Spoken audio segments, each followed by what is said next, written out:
Good evening, everyone, here at Aquila Space in person and also online via Zoom. Before I introduce Kerry and Jovel, my name is Petra Leszecki. I'm a board member of the Alaska Photographic Center. And I want to say a thank you to the Aquila Space for hosting this here tonight, and also to Jovel Rennie for setting us up. So a few things about the Alaska Photographic Center before we start with our presentation tonight. We have a call for entry out for Rarefied Light 2024. And I'm going to give you just a little bit of information about that. Our juror this year is a photographer from Los Angeles. Her name is Aline Smithson. She is a photographer, filmmaker, educator, and I was lucky enough to meet her in February. She had a big show at the Glendale Library down there, and her work is really interesting. So I encourage you to go to our website and have a look-see. Call for entry is going to close on June the 4th. And so you have a bit of time to look through your photographs and hopefully enter. Aline is not going to be in Alaska, so our lecture with her and workshop is going to be via Zoom. We're going to go back to in-person in 2025. But the lecture should be very interesting. It's going to be on Thursday, July the 11th. And then we have a workshop from the 12th to the 14th. And I'm going to just read you a very, very brief description. You can go to the website as well and have a look-see. But I like what she said here. The workshop will help demystify the contemporary fine art photography market and give selected lectures on ways of working, navigating the photographic waters and ideas for moving forward. So if you're interested, become a member if you're not a member, but you can participate whether you're a member or not of the Alaska Photographic Center. You get a better deal, basically, if you are a member. But let me see, the show Rarefied Light will open at APU this year on the 1st of November, first Friday, and then it will travel the state. Wonderful opportunity to give it a shot and have your work seen in various venues. It will go from Anchorage to Fairbanks to the Kenai, and we are working on a venue in the valley as well. All right, so I think I'm going to hand this over to Jovel, but before I do, and he introduces Kerry. Thank you, Kerry, for doing this tonight. I've known Kerry for, I think, 20 years or so, and I love his imagery. I like the sense of wonder in them, and I always find that we get to see things that we might imagine, but are not fortunate enough in this amazing place that we live in to actually see those scenes in person. And Kerry gets to see very unusual places. So you will see shortly when he shows his work. So I'll give it over to Jovel, or no, I'll give it over to Kerry. Okay. So thanks so much. Thank you. Hello, everyone. Oh, well, that was a lovely introduction. I think we met each other in a photo class at UAA. We did. Maybe, yeah, 20 years ago. Yeah, 20 years ago. Yeah. Amazing. Anyway. Kids, right? Oh, a couple of them. So I don't have any photos from 20 years ago, but I thought I would take this opportunity to show some work that hasn't normally been seen. Doesn't get out very much. A lot of my commercial work that kind of just after I do it, it kind of disappears into whatever it was going to do and never comes back. And so I thought I would start with this photo of John Voight.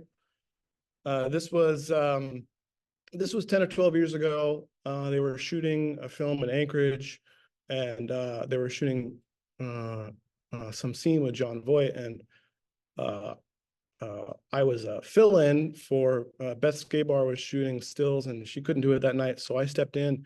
And the way, you probably don't know, when you're shooting stills on set, you have to put your camera into this soundproof container called a blimp, large boxy thing. You can only hit the shutter button, so you set your settings and you shove the camera in there, and that's what you have. And they were doing some stuff, and in between takes, John Voight, he was kind of looked around, he said, "Where's the photographer?" And he was like, "Come take some pictures with me." That's my John Voight impression. And they moved to a second location nearby, but a completely different exposure. And so I was, there's like belts and buckles, and it takes a few minutes to get this thing undone. And so, long story short, the expression of frustration is, he's not acting right here.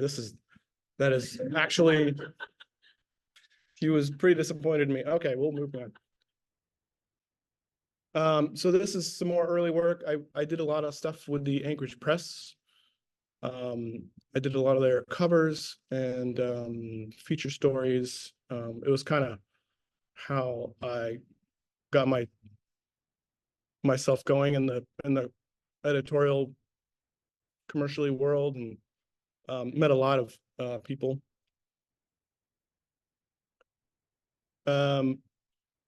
Yeah, the press cover. This guy, so the press covers were great because we had an opportunity to do some creative stuff, and I can't remember whose idea was. It might have been Victoria's, to cover this guy's face with hands. He had auctioned off parts of his face to different advertisers, and they had tattooed his face up. And so we were doing a story on him. So we we're trying to like visualize, well, how do you take a picture of the tattoos without inadvertently advertising for the things that were on his face? We didn't want to do that. So we came up with this idea of cover his face up. This is just another example. Unfortunately, a lot of these covers have kind of disappeared. I didn't do a very good job of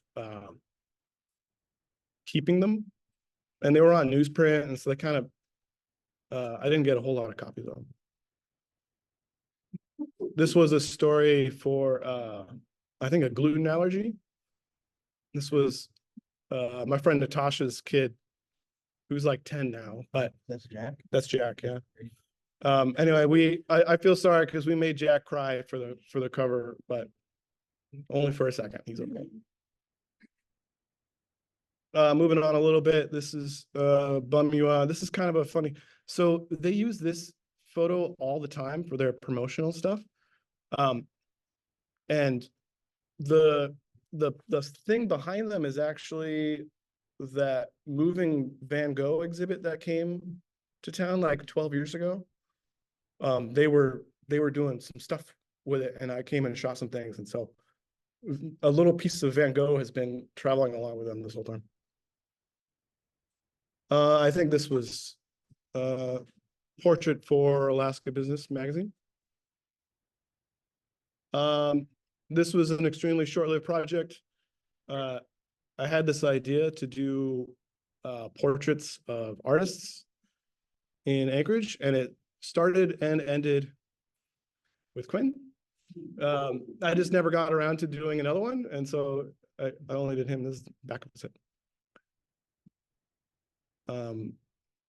Oh yeah, so this is we're kind of jumping around a little bit. So just a little disclaimer, the images got all jumbled up when we moved them to this computer, and I quickly organized things, so there might be a few misplaced images.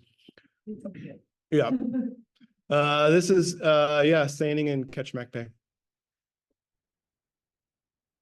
I've done a lot of work for GCI over the years, and some of it was behind the scenes stuff. And this was a behind the scenes image of this gal talking on her phone. And I think this is the director of the Anchorage Zoo, I think. And that's a wolf that he's looking at. This was a story for a magazine called Punch. They were interviewing, they do a feature where they interview bouncers. This is a bouncer for Bush Company. This was a story, you guys may remember there was a pandemic a couple years ago. I can't remember who I shot this for, but it was a story about nurses. And Dr. Ann Zink, I think this was for Alaska Business. She was great. Well, so we shot this at her house, and one of the prerequisites was that we couldn't have anything identifiable in the images as her house, because she's had threats against her and stuff. So we had to get a little creative. Did she cut that one? Maybe, maybe set dressing, yeah. This was a cancer survivor portrait and her son. This was a project I was collecting images for a venture trust. And this was just a random handsome fisherman in Cordova.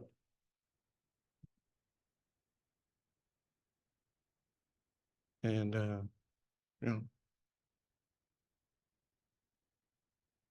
know, this was what was this for? Oh yeah, we were doing images of gardens in Anchorage for local gardeners to use for their promotional purposes. Oh, I don't know how this got in here. This is not supposed to be in here. Yeah. This was Alaska Business Magazine cover shoot. Jumping around a little bit. This was this is out at Connect Glacier. We were trying to project onto a chunk of I don't know, like an iceberg, for a 49 state motor. But the problem we had was the projection kept going into the ice. We have a really hard time getting a sharp image of the projection because it was bleeding in to the ice a ways and fading. It was real tricky. Well, that's what we got. So this is the beginning of a National Geographic apparel shoot that I shot with Acacia Johnson. She was the model. She's a Nat Geo photographer in town. And what was interesting about this is we shot this during the pandemic. So the entire crew was local. They didn't fly anyone up, which is kind of a unique experience. So everyone on the crew was local, and you know, the creative team, I think, was European or something. So we'd send them stuff and they'd come back to us, but it was a lot of fun with an all local team. So it was for apparel. Yeah, so, and it actually doesn't exist anymore, but it's these jackets. So this was a big ad campaign for these fancy Nat Geo jackets, and they were online for about a year, and then the whole thing disappeared. So I'm not taking credit for this failure. You know, I feel like I did an okay job. The jackets themselves were a little goofy. They had, like, they said Nat, you know, big bold stuff, and they didn't fit. We all got jackets as part of the thing, and they fit really weird. But we still had a lot of fun. We shot this outside of Seward. We went to Glacier, and we all over the place. So we also started running out of different poses for her to do with a camera. We're like, action pose with a camera, action pose with a camera.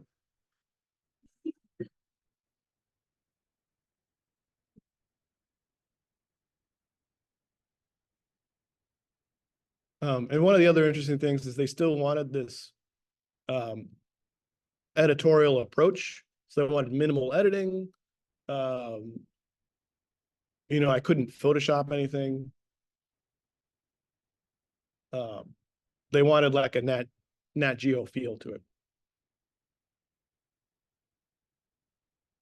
This is, oh boy,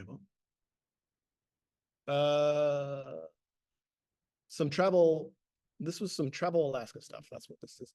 So this was during the summer. There's a sled dog team up on a glacier. I don't know the name of the glacier, but it's past Kinnick, up in the mountains up there. So we flew a helicopter up there, and we had a model with us, and we took pictures and stuff. This is that same shoot in Whittier now. A lot of these shoots, it's me taking pictures and then a film crew alongside.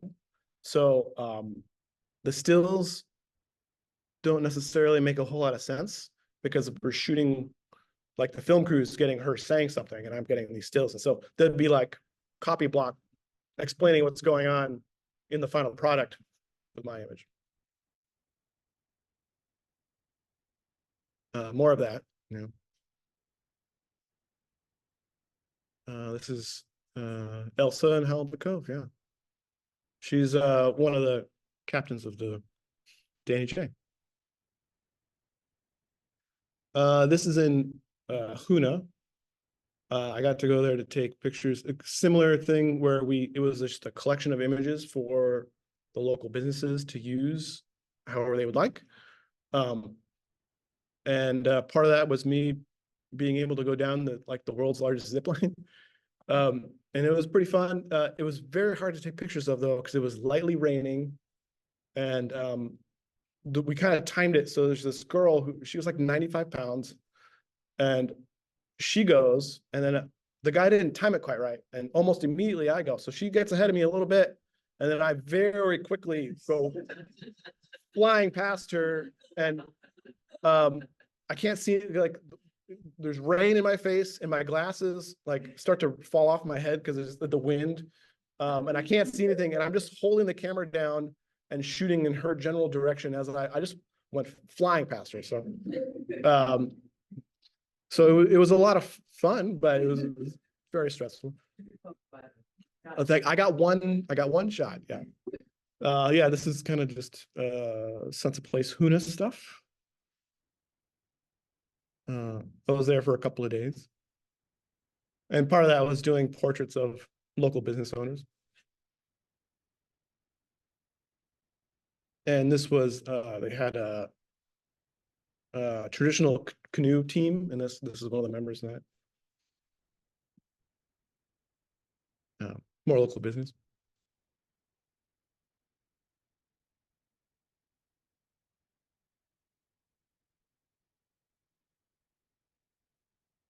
I really enjoyed, yeah, it was great. Those drone shots. Yeah. Yeah, I do a lot of drone stuff along with stills, yeah. And yeah, a lot of this stuff, I don't know if anyone's ever used it or if it's gone anywhere. This is a local carver and he owns a gallery. Who is the client for that? I want to say Spruce Root, and they worked with I think Element Agency. I think so. Something like that. It was kind of cool. They sent photographers to a bunch of different communities. So I got Huna, but they went to Cake and some other places too. So this jumping forward a little bit, this is a ivory walrus ivory awareness campaign that I was a part of. So same thing, there was a film crew and me doing stills, and we went to, this is in Nome, and we were in Nome and Shishmaref and Savunga. And basically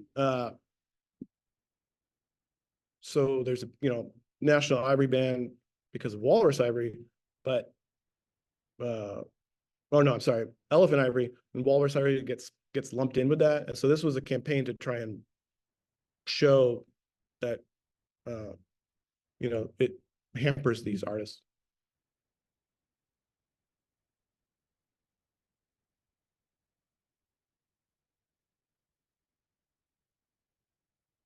Oh, I need to work on my Zoom presentation. I start an image and I stop and talk a whole bunch, and then we sit here in silence as we go through the rest of the file. This was no. Yeah. We actually flew a helicopter here. So and there was really no reason for me to be in the helicopter. We did a doors off helicopter excursion around Nome, and we went back and forth and back and forth and back and forth. And then afterwards we were in the grocery store, and some lady came up to me. She was like, "Were you having fun up there?" Like, I guess the whole town could just see us. Like, yeah. Is that a drone shot or camera? No, that's camera helicopter. Yeah. This is Savunga. This is a ivory artist.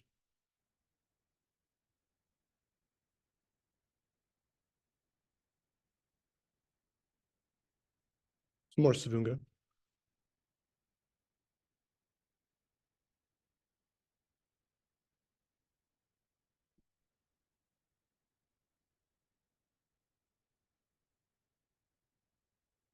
Oh yeah. So while we were in Savunga, you know, we'd done all of our shooting for the day, and we weren't scheduled to fly out till the next day.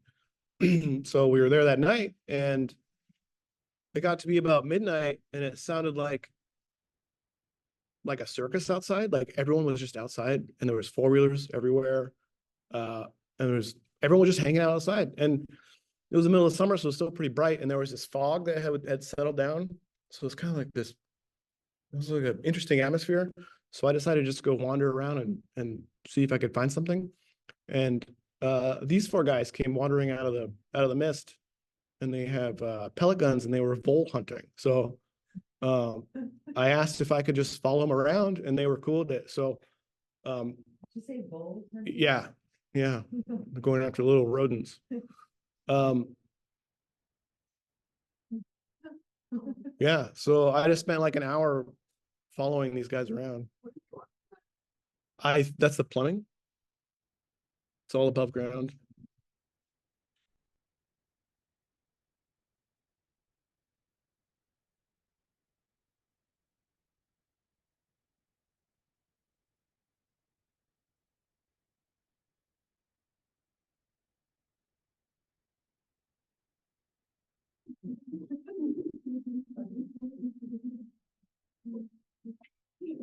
Do they have a bull invasion in their homes or something? There's just a lot of voles up there. No, I don't know. I think they were just a little bored. I know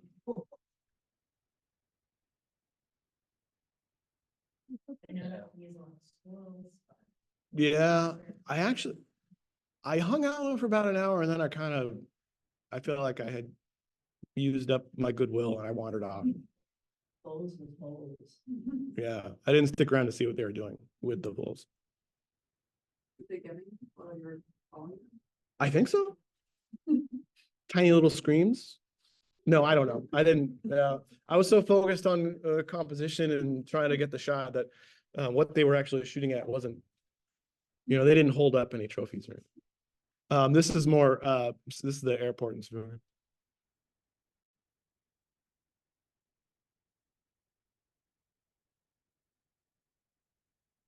This was, yeah, probably 4 a.m. or something like that. And this is a ivory carver. This is back in Nome.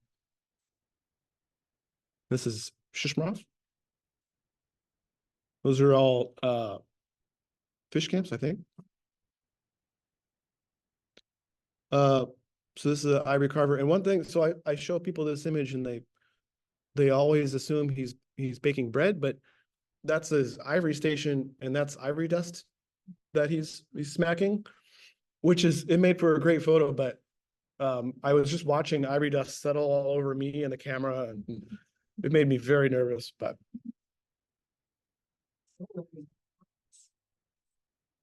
no. This is back in, no? This is in Juneau. This is more,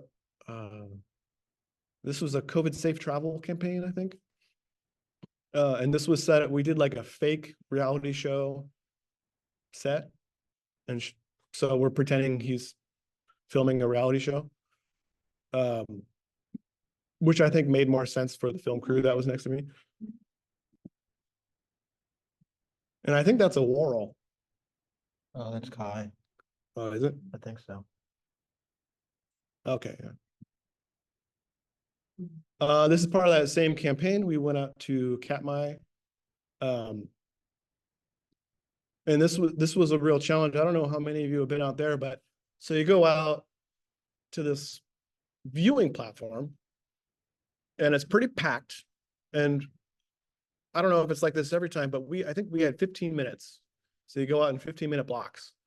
And they didn't know we were there trying to shoot a commercial. So they lumped us in with everyone else. And I'm trying my hardest to get these two lined up with some bears in the background and me in the right spot. And there's people all over us with cameras and everyone's getting mad at us. And it was very stressful situation. And the bears didn't seem to care we were there, but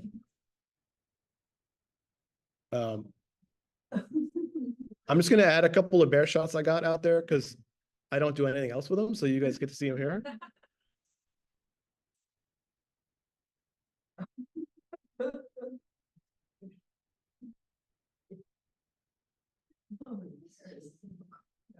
Yeah, it was classic Katmai. What year was that? Oh, 2021, 22, something like that. And this is more COVID safe stuff, I think.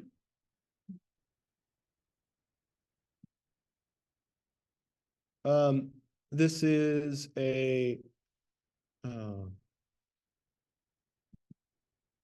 oyster farm in Halibut Cove. And they also harvest the kelp that comes off of their oyster operation. And so I was down here documenting their kelp harvest.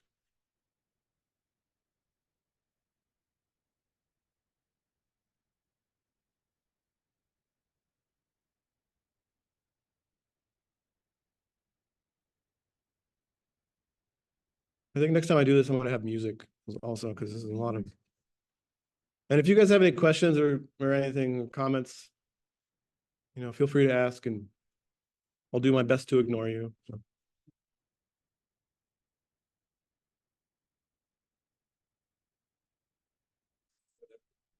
Yep.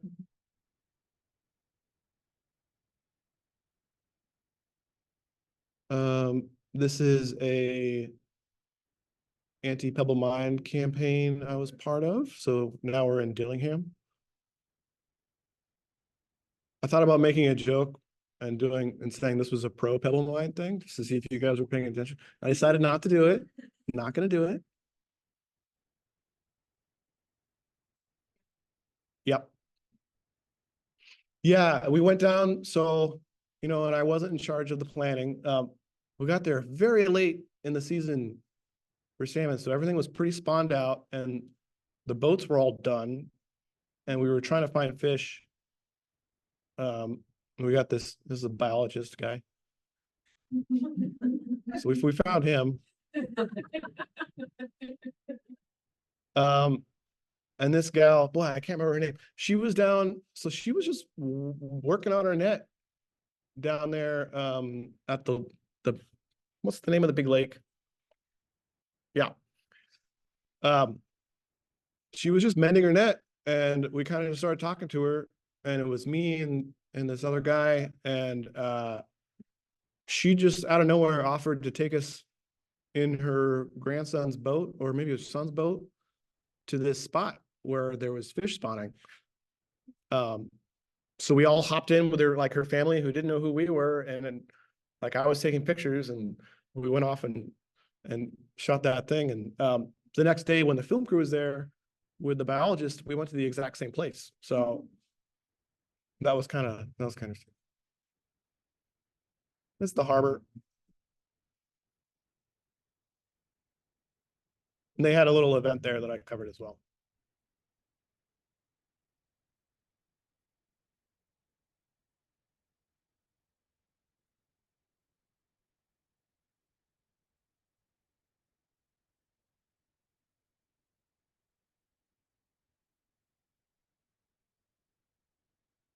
This is Sandpoint, I think.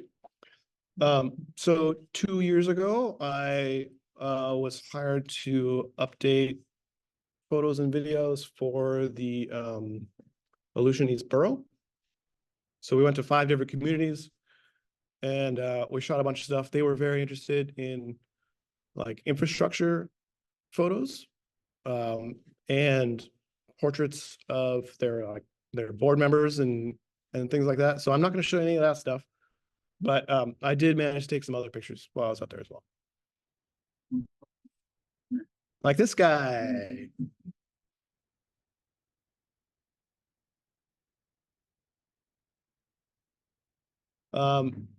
These kids were trying to catch, there was like one crab wandering around underneath the dock and they kept throwing this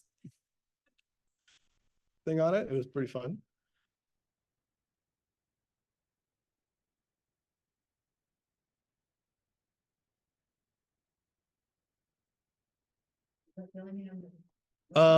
This is still Sandpoint.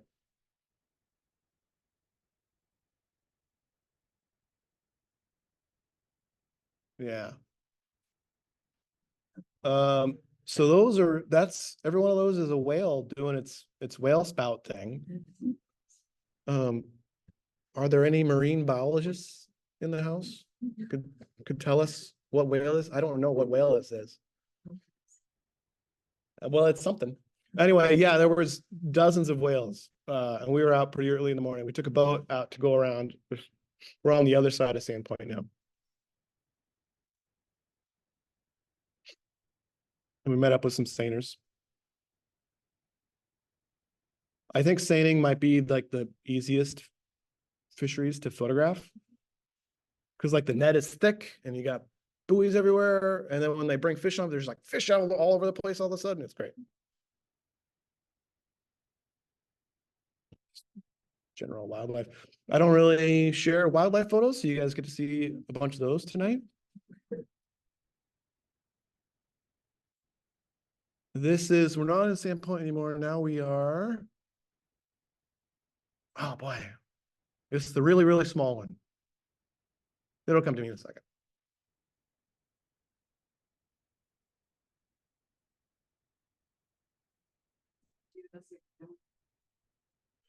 I think it was like a garden or maybe someone's house. There was a couple of them. This is flying between communities. So now we're in King Cove. And lots of bears everywhere. This is out at the end of the road that they've been trying to complete for 20 years, 30 years.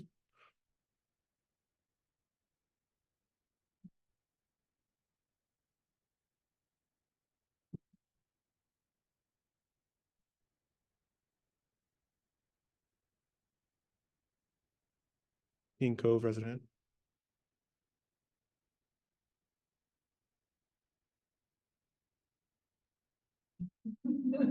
I specifically went through and added dog photos just for you guys.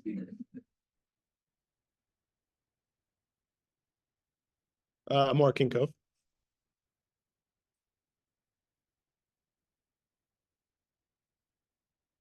We also did some interviews. So this gal who was advocating for the road. So I believe she had, when she was younger, she had a serious medical emergency and it was really hard to get her out of King Cove.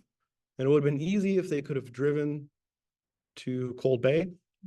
And so we were highlighting that story.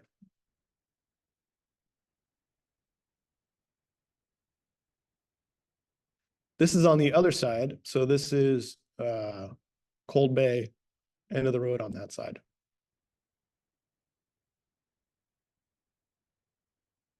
And this is an airplane that crashed a long time ago, and now they use it for firefighter training.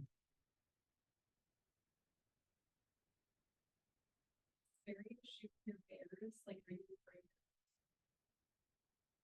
I've never been close to bears, so. We were like in or near vehicles the whole time.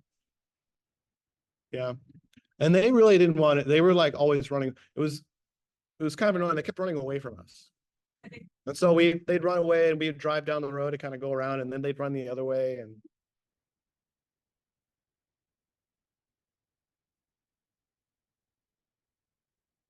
that's actually just one bird. I just photoshopped it a bunch of. I hadn't seen a three-wheeler in a long time, so.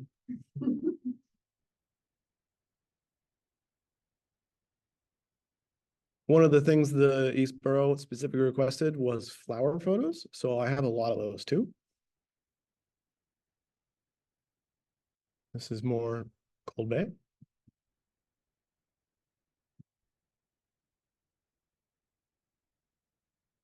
Now we're in Akitan.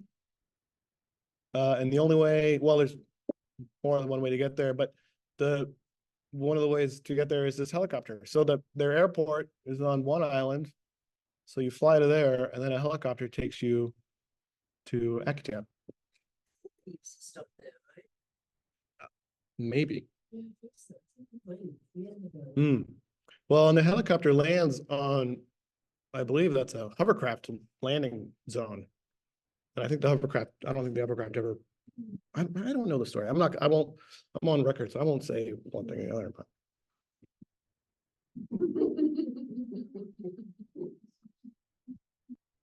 I think that's a tsunami warning thing it's sitting on. So there's Akitan. And really, really nestled right up against the. The cemetery. Yeah.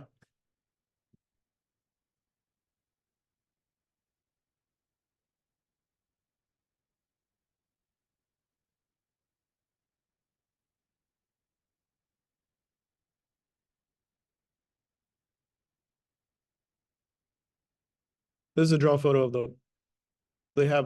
they built a new harbor, but it's just a dock that kind of goes to nowhere. So I took the drone up and this is a big panoramic image of the whole valley. Where is that? Akitan. Yeah.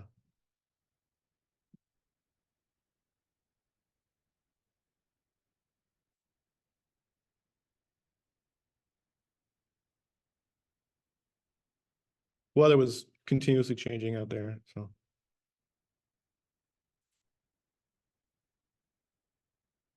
And this is Dutch Harbor.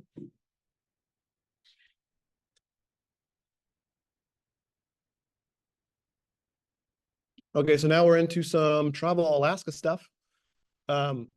This is Fairbanks, and this image was actually supposed to be last. It was going to be a punchline, so I'm going to tell you now, and then you can laugh later. So all the things we shot in Fairbanks, we went all over the place. We went to, ice bars and glaciers and everything. And the only image I ever see that gets used from that photo shoot is that one kid. It's just that one. And we shot that in a classroom. So we turned all the lights off to try to hide the fact that we were in a classroom and he was doing his thing. And yeah, he's asking these people to smile over and over and over again for a couple hours.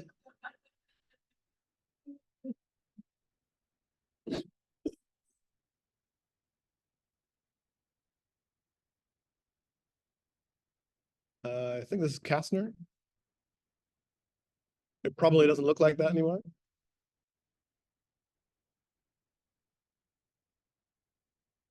Yeah, he's using a flashlight to try to light up.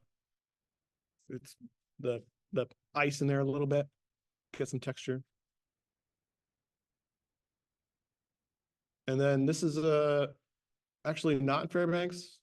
It's in Anchorage. It's just in a place that kind of looks like Fairbanks. It was a pickup shot. I wanted to do some more snowshoeing, so we did that quickly. This is a UA Scholars photo shoot highlighting some of the scholars. So this is in Anchorage. She's a robotics gal. They built these robots that shoot Frisbee discs. And they're really fast. It was really hard to take a picture of that Frisbee disc.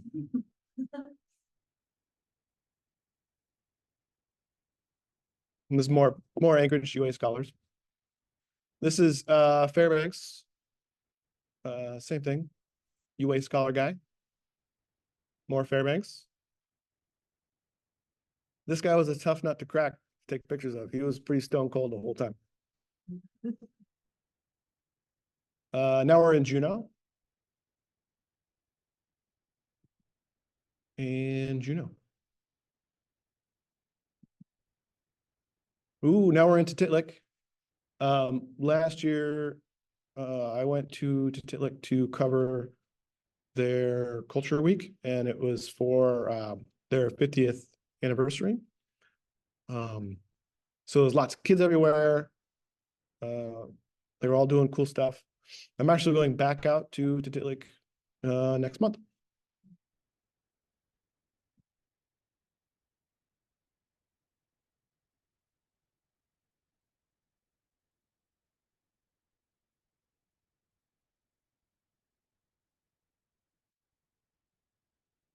It was a really cool little spot.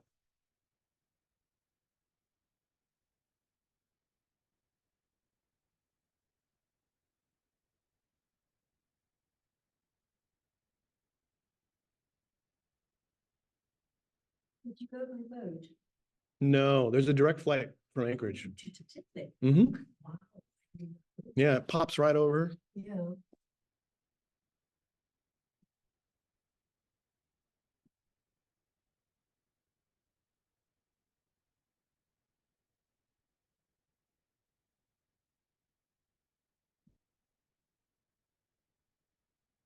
Ooh, now we're into board tide surfing. So this is something I've been documenting for a couple of years now. I always thought it was just kind of a weird, interesting, unique thing that happens in Turnagain Arm. So it's like right nearby, makes it easy for me to document. And so I've just been following these surfers around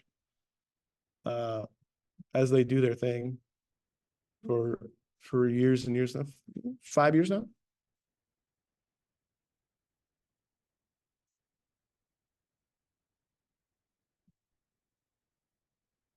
And I don't know how familiar you guys are with the board tide, but it only happens a few times a month where it's surfer pool, and then it's only twice a day because it's the incoming tide. So you only have a few opportunities to catch it or photograph it.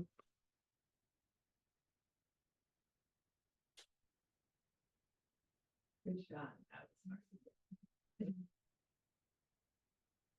I didn't know it at the time, but I think this is like a famous American Ninja Warrior guy. And I was down taking portraits of all the surfers, and I got to him. I was like, "Can I take a picture?" He was like, "All right." Like he thought I was like paparazzi or something.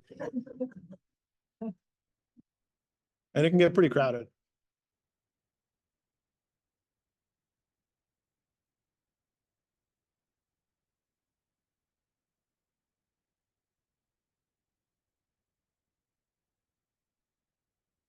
What made you want to turn some of them black and white?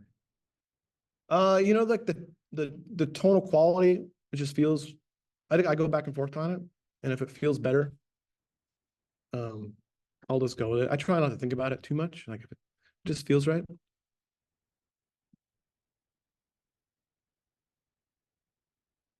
And I convinced some of them to do this at night. So that's a road flare that they're holding. We tried this a couple of times. The wave kept putting the flare out. So Cool. Remember how good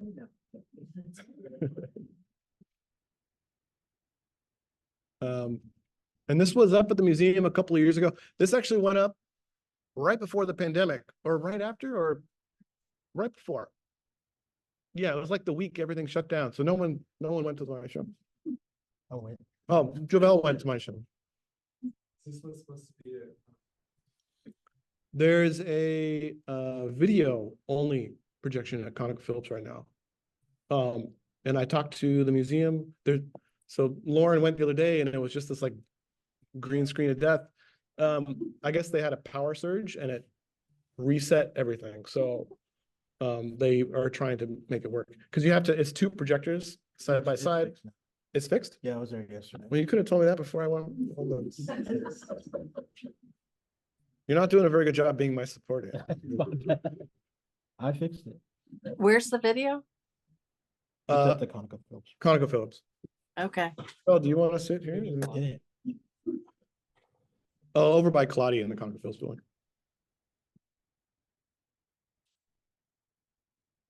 I really enjoyed this one just because you can see where he was stepping because you step in the mud and then water fills in his footsteps. So it's like.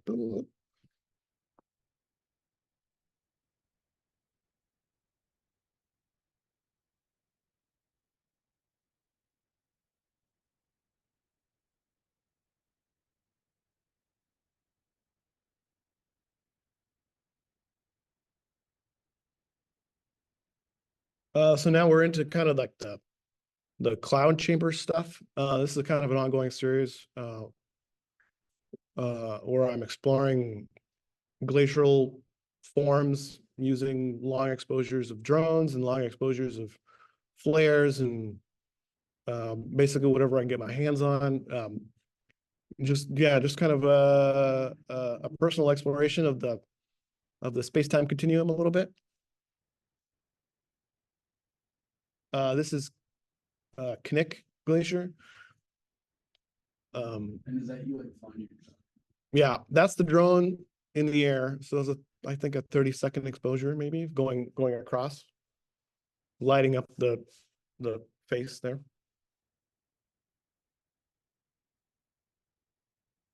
I mean, we shot that in the parking lot, so we were pretty far away.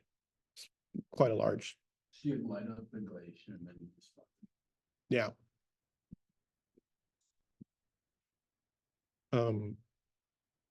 This is a kayaker holding a road flare near an iceberg in Portage.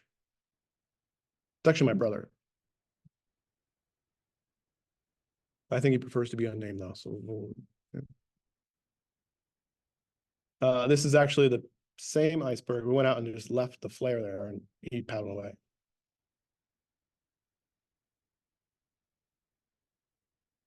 This one's not reading too well in a dark. I think the room needs to be a little darker for that one.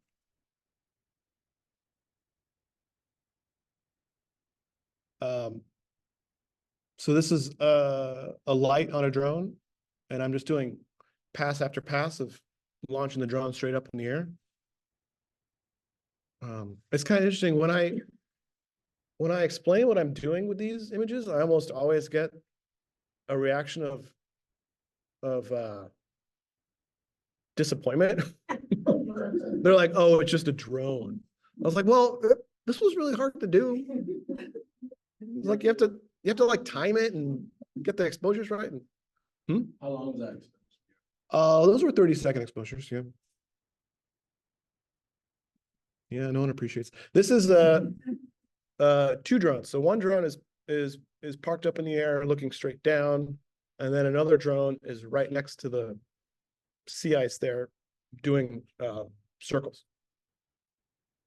How do you guys route it? Or do you just kind of wing it and see what you get? A little bit of both. Yeah. Same concept. Two drones, one looking down at the other. And for this one, I normally on the drone, the light is pointed down. I turned it so it's pointed straight up. So you're driving two drones at the same time, or is somebody else driving? Someone else is driving the second drone because it is illegal to operate two drones at the same time. They're like aircraft. Yeah, kind of. So I do have a second pilot.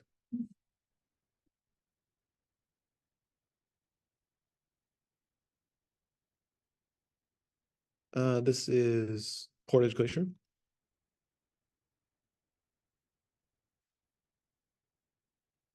Portage.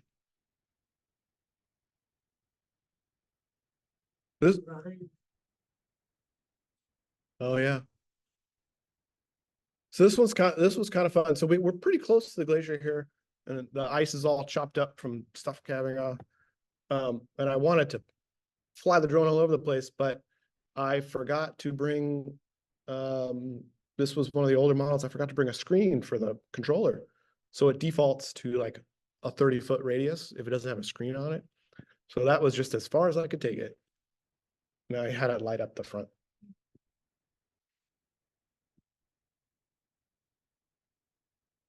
This is like 2 in the morning out at Knik. It was really cold that night, actually. It was like -20. Everything, like the controller was dying, the battery, everything was just dying.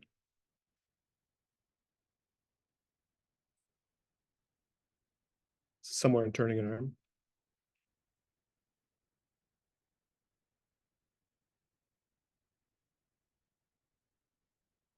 It's a super bright light just from the drone. Do you like add a light to it? Yeah, I physically attach a light to the drone, yeah. So that's what's lighting up the top of the, I did a pass just to light, like sometimes I'll, like with this one, some of these are kind of like cloud chamber adjacent images. Like, I don't know if this would survive like a tight cloud chamber edit.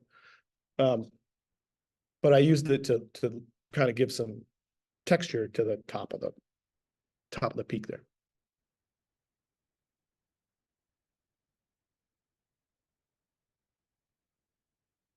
I'm also kind of playing with this, idea of repetition.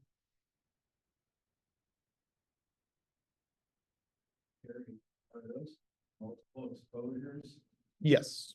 So each one is a separate that you shoot in camera, or do you Photoshop them together, or? I'll Photoshop What do it. you want to say? Yeah, no, it's so fine. No, I'll Photoshop it together after the fact. And actually, I like to do it that way because I will turn these into animations as well. And it's good because I'll set the camera up to do, a time lapse. A lot of times I'll have 2 cameras going at the same time, getting slightly different angles. We'll put the drone out, and each one will be shooting at different. So one will be doing 30 seconds, and one will be doing 5 seconds to try and get as many possible iterations of that look as I can, because the battery on the light only lasts about 20 minutes and the drone doesn't last that long. So you don't get too much time. Like, you drive out somewhere, I only have 2 batteries, so that's 45 minutes. And then you're done. So I set up, try to get as much as I can out of it as possible. Yeah. Really have to nail down your technique. Mm.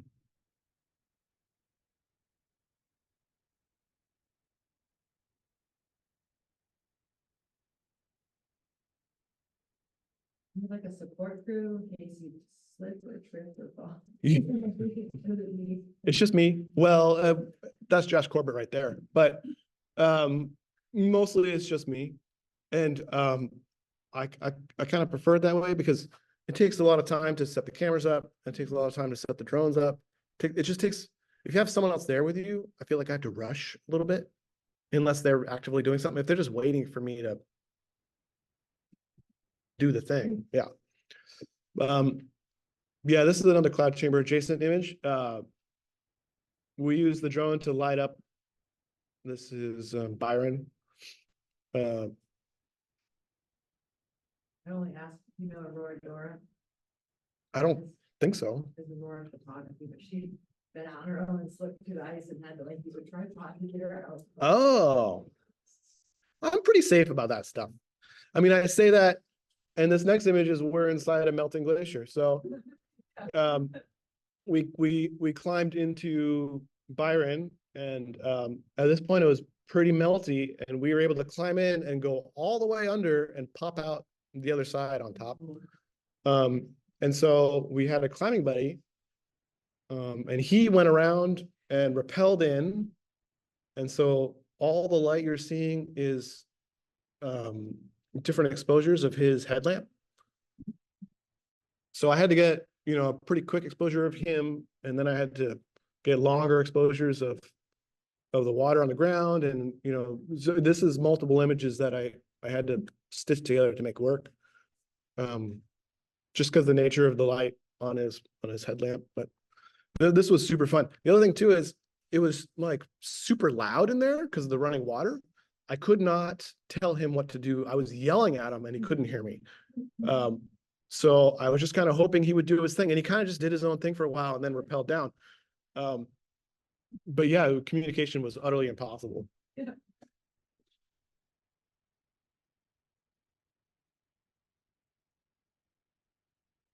Cloud chamber, Jason, this wouldn't make the cut. This is I threw a bunch of road flares in some rocks. Yes, so that's kind of the name of all of this stuff. And it kind of comes from, so I don't know if you guys are aware what a cloud chamber is. It's a scientific tool. It's like a box filled with like a liquidy.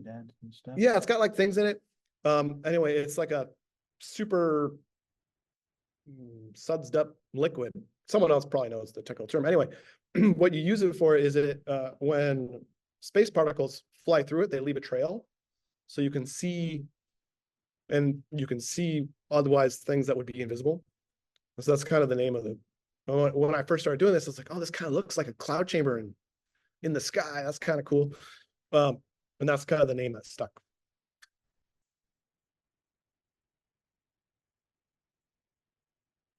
Is that at Connecticut? Like a sci-fi, you know, the white, the red, like the blue and the white, like there's such a stark contrast. It's almost reminds me of 2001. Oh, I should go get like a big monolith and stick it out. If someone wants to build me one.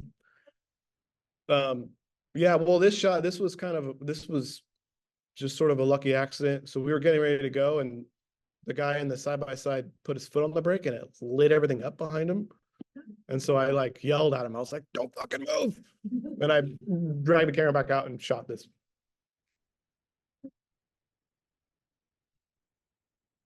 Oh, that might be the last one. Perfect timing. Oh, cool.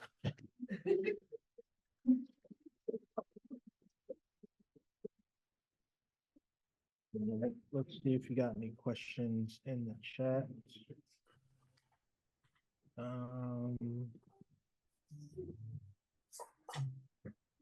Doesn't look like there's any questions for you. Perfect. Perfect. That's exactly how I like it. Any questions here? Yeah, okay. All right. What camera are you shooting with? I have a bunch of cameras. So, when you're out in the eyes. A lot of this was shot with an R5, a Canon R5. But I also have GFX. This is like a medium format camera. Some of these were shot on film, not very many. What phone camera do you use? I have a Bronica 645. It's a big 120 thing. I don't use that very much anymore because film is shockingly expensive. Yeah. So basically whatever I can get my hands on. And then looks like you have a question from Maggie in there on the screen. Hey, yeah. So I love the particularly love the salmon photos. I'm a fisheries researcher up here in Fairbanks, and I've always been hesitant to take photos of salmon as they're swimming. I just have this fear of getting water on my body and my lens. So I'm curious how you took that one photo of all the salmon splashing. I think they were sockeye, if I remember correctly. Yeah, so we had hip waders, and I put the camera in a plastic bag. And I just started chasing them to get them to splash. So Like they were a standard Ziploc or? Grocery? Actually it might have been a really cheap underwater bag housing. Okay. Okay. The ones that are like I wouldn't trust to dunk, but for splashes.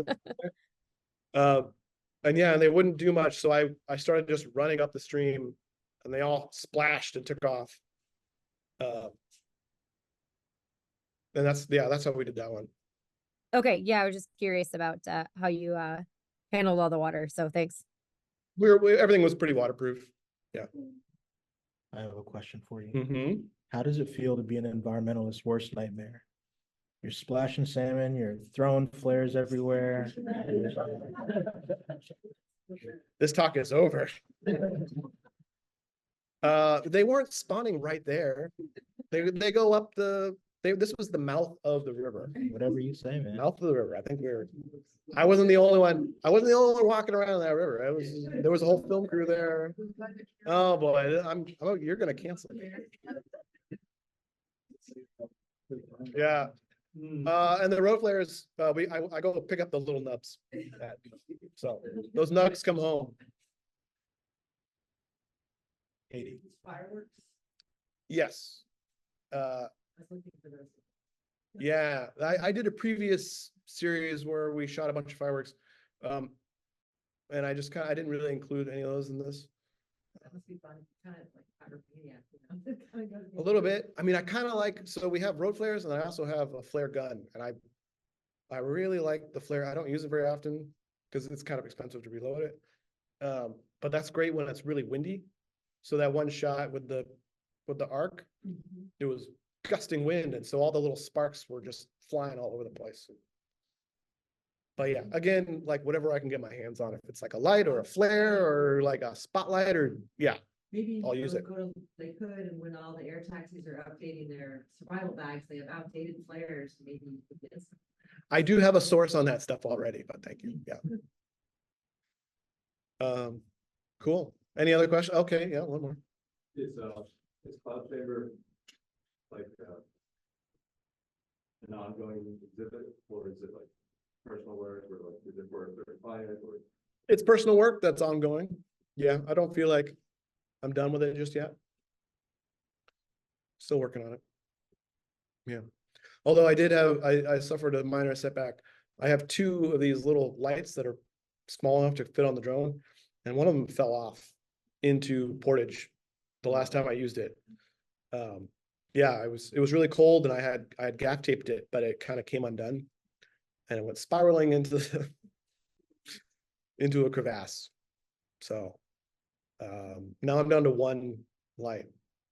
They don't make these little cubes anyway. Yeah. Okay, well, if that's it, thanks everyone. Really appreciate it. Yeah, thanks. Thanks so much, Kerry.